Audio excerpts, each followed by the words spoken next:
ఖమ్మం జిల్లా తనికేళ్లలో double bedroom పథకానికి శంకుస్థాపన చేశారు మంత్రి తుమ్మల నాగేశ్వరరావు. త్వరలోనే అందరికీ ఇళ్లు కట్టిస్తామన్నారు ఆయన.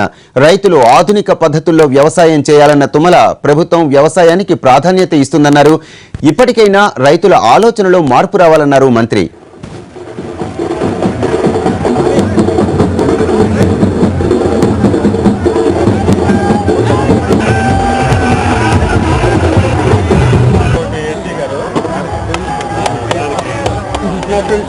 గౌరవ మంత్రివర్యులు తుమ్మల నాగేశ్వరరావు గారు ఆయన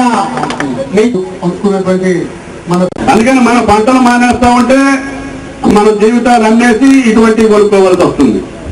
కాబట్టి మన చేలో పండే కంది, మన చేలో పండే పెసలు, మన చేలో పండే మినువులు పట్టించుకోకుండా పంటోళ్ళ చుట్టూ తిరిగి గుట్లమ్మ తిరిగి జీవితం అంతా తాకట్టు పెట్టి పుస్తకాలు తాకట్టు పెట్టి తెచ్చుకుని తినాల్సి వస్తుంది. అందుకని సంప్రదాయ వ్యవసాయం చేయాలి, సేంద్రీయ వ్యవసాయం చేయాలి, టెక్నాలజీని పెట్టుకోవాలి.